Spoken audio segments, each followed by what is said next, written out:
So I'm Gerd Leonhard, futurist in Zurich, Switzerland. I talk about the future, I write about the future, I make films about the future. I've been doing this for 20 years. I'm really happy to be part of the Voices of the Future idea and to contribute to this concept.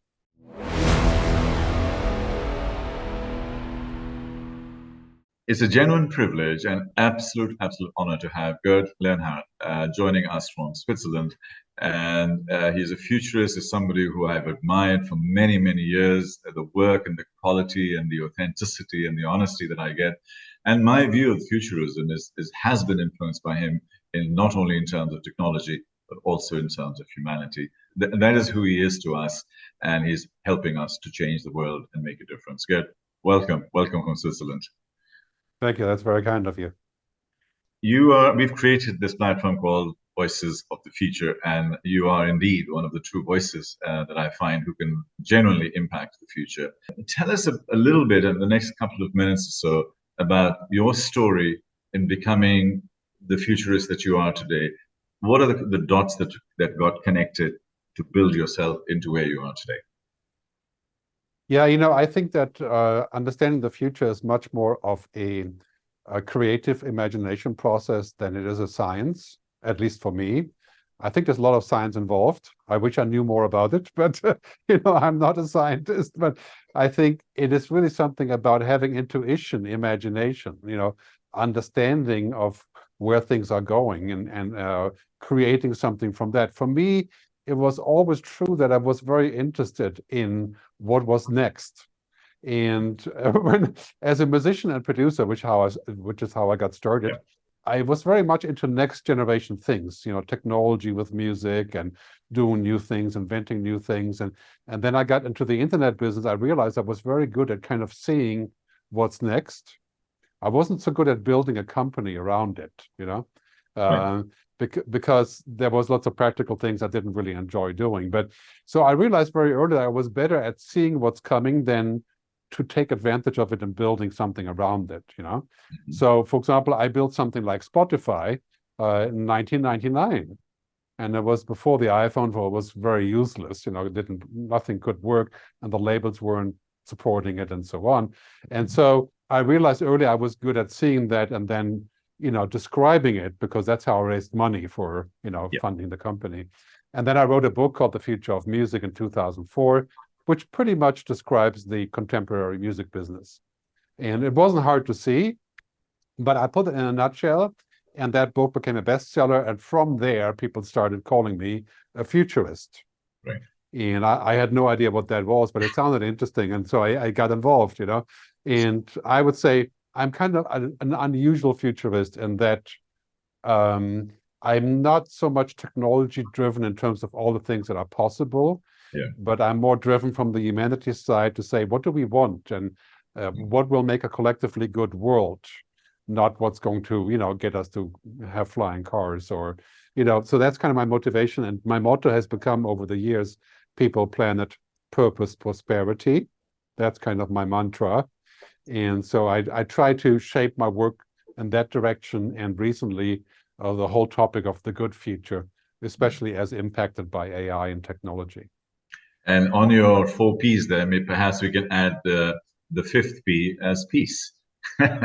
Peace and love. I think we need to live in a planet with peace and love. Absolutely, I agree. I think to me, the peace part is really about people and planet. Yeah. And purpose. That's peace is the purpose. It's included in the purpose.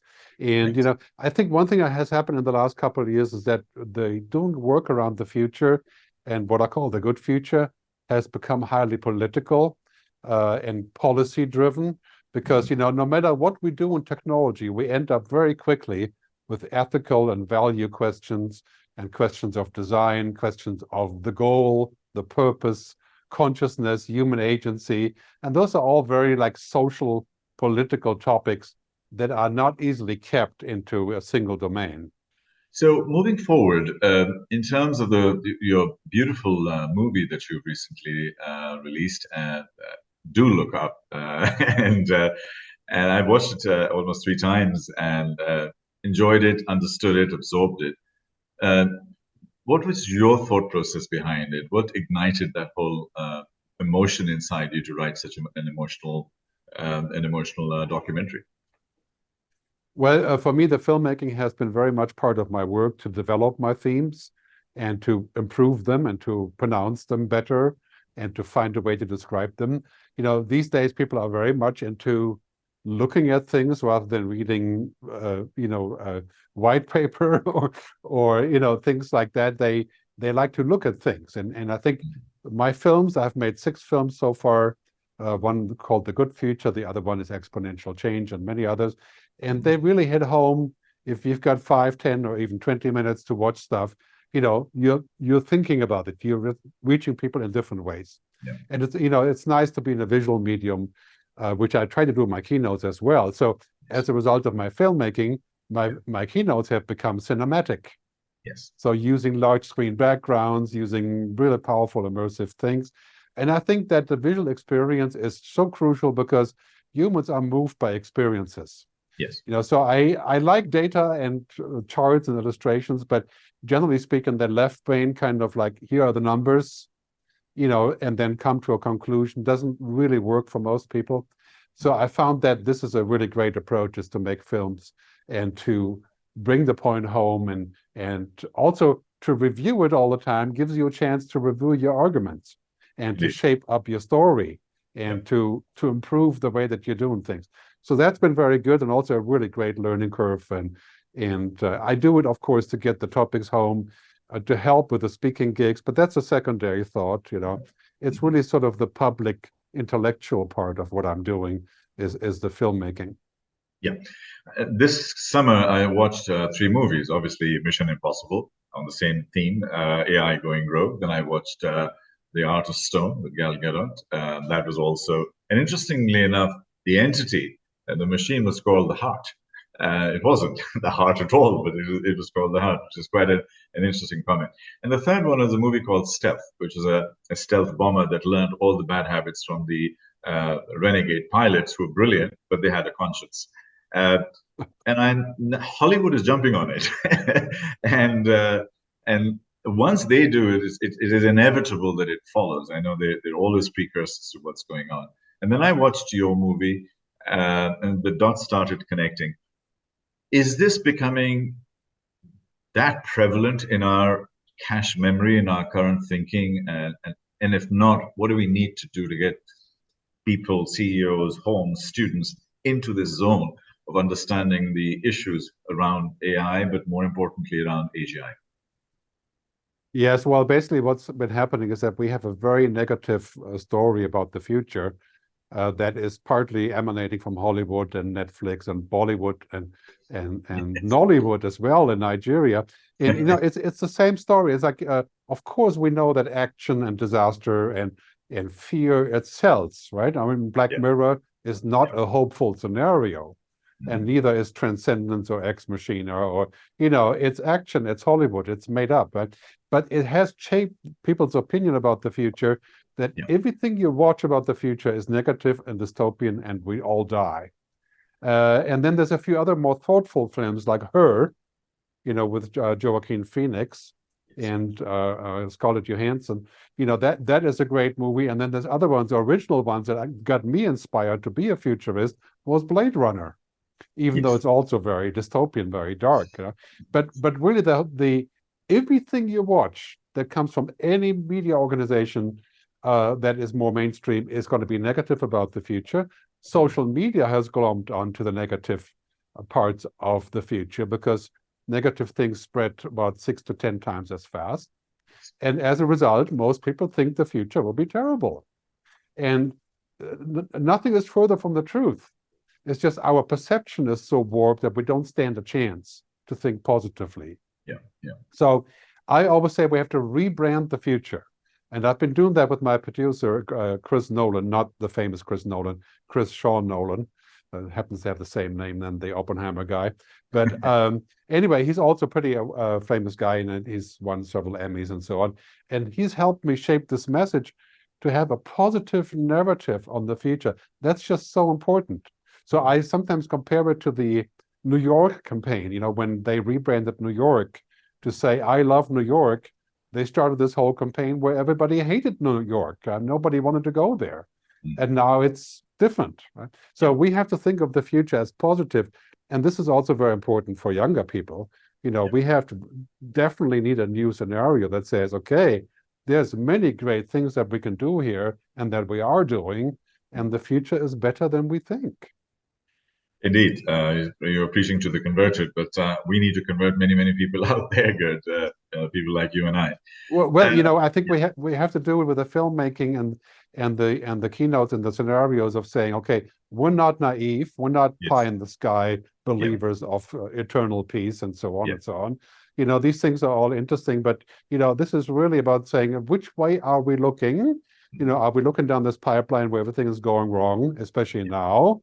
Right? Or are we looking at the possibilities of what goes right?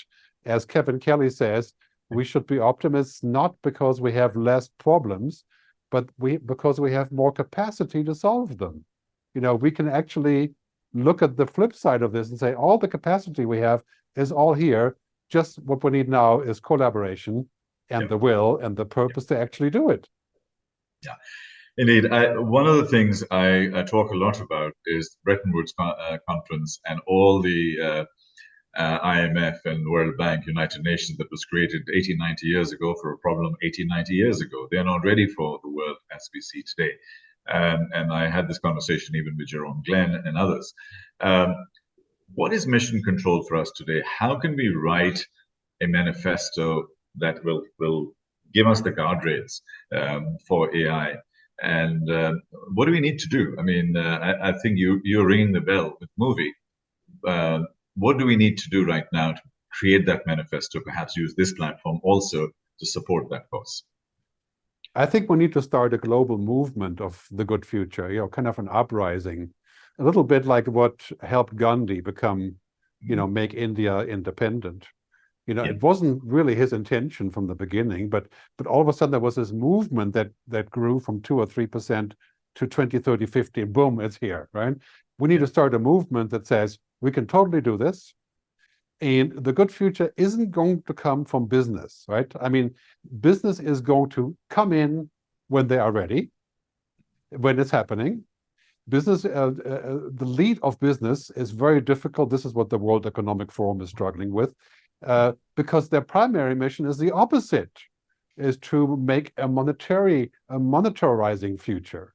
That's their mission, and that's the legitimate mission. It's not wrong. It's just, and it isn't going to come from the politicians, at least not most of them, because their mission is to go with what people want and to retain the votes. If I was a politician and I came forward today saying, let's have a carbon tax, 2 or 3% of your income for the next 10 years, so we can fix this problem. Let's put a tax on meat. Let's forbid cars that are not fueled by electric power, right? I would not be voted for, right? So it has to be the other way around. We have to start a groundswell where people are saying the good future is important. It's important for me, for my kids, and that has to become a major theme where companies feel like they have to jump in, and then the politicians will say, hey, that's a good movement. I'm going to be part of it. Right? And so that's what has to happen. And I don't see that happening with our current institutions. I'm very disappointed often by what happens with the UN, even though it's a fantastic organization. They seem to lack the teeth and the funding, which is not Antonio's fault, obviously. But, he generally speaks the right thing. He says the right things, but they're lacking funding and power. And how are we going to drive this into a new way of saying the good future is possible? I think it has to come from people, truly from people, rather than from big organizations. And interestingly enough, according to Jerome, Antonio gets it. He is one of the first United Nations Secretary Generals who actually gets it. Now he has to bring everybody along with him, and that's obviously he's totally on the right agenda. He always puts it the right way. It's a very difficult job, and Antonio manages to get it onto the agenda in a really powerful way. But he needs to be empowered, and the UN needs to be empowered to actually do something rather than write white papers. And and to make it binding, the whole AI discussion, like the European Commission has now taken part of the role of the UN in Yeah. Europe by making the first EU-wide AI agreement. The concept of the AI Act, which is now crucial. And these things are all coming together, I think, in different ways than most people had planned. Brilliant. Now, just a couple of quick questions. One of them is around business. You mentioned them in your previous comment. When you're meeting chairmen and CEOs and impacting companies, and I know the kind of keynotes that you do are very influential, but I'm going beyond keynotes. I'm actually saying, let's sit in front of a board who is making a decision, how we move the needle. What are the key messages that we need to be able to give to these folks to move that needle? Because their amygdala clicks in and they don't want to change, and they're just literally in survival mode.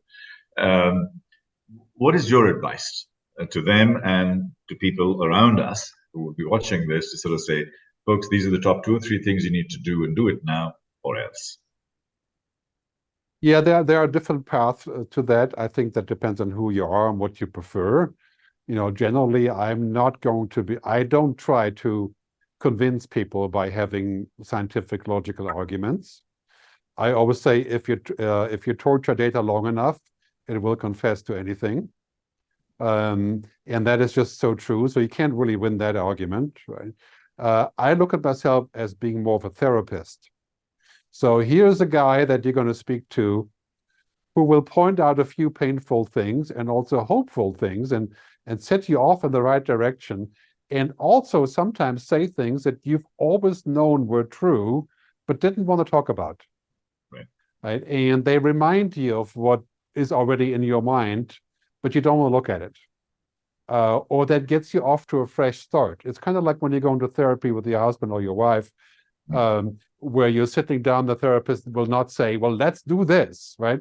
The therapist will bring it to an opening where a door opens, a tiny door, right? And then you step through that door and there's a whole new world there, right? So that's what I do for my clients. That's what I do in board meetings. And sometimes it's very painful. Sometimes it's very obvious. And sometimes it doesn't work because you have to be ready. Just like when you go to therapy, you have to be ready. If you're not going to listen or pay attention, then that's going to be a tough place to go to. But just like therapy, you can grow into it, and then one day the little door opens, like, oh, I get it. If I go through that door, then there's a whole new thing out there. And this is what's happening right now. We have to keep in mind that right now we are at a fork in the road, to quote Buckminster Fuller, right? We are truly at a moment like 1968, where many great things could happen, many bad things are happening. They're coming to a head. So we're going to have to reinvent pretty much everything in the next 7 years. The energy sector, politics, geopolitics, security, cybersecurity, civil rights, digital rights, everything, right? And this is all happening in the next 7 years. So this is not a job for the faint-hearted. So if you're going to be working on that scenario as a futurist, you not only have to know things, you have to also have courage. Indeed. One of the comments that I make, that until the cost of not changing is bigger than the cost of changing, a lot of these business folks are not going to change. So they need to literally feel that hit on themselves before they will. It's pain or love, right? And it's basically pain or love. Yes. So, speaking with the German tongue here, the pain part does not really work too long because you're going to just crawl into a hole and go away. So you have to be able to speak to people on both of those tracks and say, I realize your pain, your business is dying or will die for sure, right? Or is dramatically changing and you're not part of it anymore. Right? But here is something you can fall in love with. Here's an idea, a concept, because this is the ingenious part of running a business. You can always pivot. You can always find another way if you're mentally active. There are solutions. I think there are very few businesses where there aren't a lot of solutions. Even the cruise ship business, which is doomed in so many ways, there is probably a solution for that, even though I don't think that's an obvious one for this particular. But many other businesses, you morph, you change, and you jump into the next window if you're bright enough to see it. A couple of quick questions on parents and parenting. Young people coming through, Gen Z, Gen Alpha, you may have young kids. And should they be hopeful? What's a quick advice to them? Absolutely. I think my mantra is, again, the future is better than we think. And I think I look at people today around 30 years old or so, the millennials, the Gen Y, and they're telling me they won't have kids because their future is so bad. And a lot of people, especially in Europe, 70% in Europe that are around that age, when they're thinking about kids, they're saying probably not worth it. It's like probably won't end well. I think, Barbara Hubbard, one of the most favorite futurists of all times, who just died 2 or 3 years ago, she said, as we see the future, so we act, and as we act, so we become. Yes. So we must see the future with a positive angle because there are so many, but we're just looking in the wrong direction. Yeah. And we have to understand the things that are hopeful so that we can hang on to them and create a narrative around it. Yeah. And I think this is so important for our kids. Our kids have to realize, yes, many problems, many issues, but humans aren't evil by nature. We aren't doomed just because Hollywood says so. There are other things apart from what we see there. There's a whole world out there of good things that you can understand, and you can actually create your future. The future doesn't just fall down on us. Yep. And I've been trying to get my kids to understand this, and it's always much harder when you're the parent rather than when you're the keynote speaker. Yes, that's true. And yeah, as we come to an end, if you were to put a message in a bottle that somebody picks up, maybe perhaps your kids in 7 to 10 years from now, I'm not going 2050 because that's too far, but 7 to 10 years, what's that message that you'd like to put in a bottle? What's that for us to remember that we spoke in 2023 and Gerd's view of the world was as follows? Well, the key thing is that the future is not an extension of the present. In many ways, the future is the opposite of the present. So global consciousness, for example, today we have the opposite. We have national consciousness, as we can see in all the conflicts. We have all these things that are going utterly wrong. By 2030, I think we'll be able to turn that around and say, okay, first, for example, all the new jobs and new possibilities that are yet being invented. Yes. AI will take some jobs, it will create new jobs. We will create our own jobs. We will have certificates, not just degrees. We'll work in the cloud. We work remotely. We'll be 10 billion connected people. Can you imagine 10 billion connected people around the planet? And we have, of course, sustainability, a digital revolution, the purpose revolution, plenty of money, plenty of work, but just different than today. So if you're looking at what you're going to do in 2030, the answer is it will be very unlike as to what we're doing today. So you may not have a full-time job. You may be constantly switching. You may be living completely different than before. You may be living in a half virtual world, a half digital world. And, these are all things that are imminent, that are changing at this very moment. The next 10 years will bring more change than the previous 100 years. Perhaps even more than that, perhaps even 1,000 years, I would say, the way things are changing. This platform is about being a collective voice, to amplify your voice, and to also create collective consciousness and a collective impact, making a difference. Is there anything that we can do in terms of your ambition, not ambitious is the wrong word, but the kind of good things that you would like to do? How can we contribute in some way to you? I think that as I'm trying to kick off the narrative about the good future, I'm looking for compatriots there to help me roll out the narrative that the future is better than we think, like New York, right? I love the future. That's the concept. I'm not afraid of the future. I'm not sad about the future.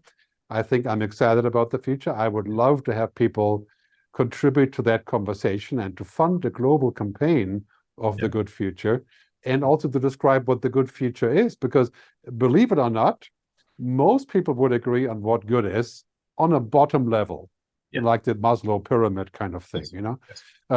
Whether we have 2 cars or 3 jobs or 3 houses, or those things are not material to the good future.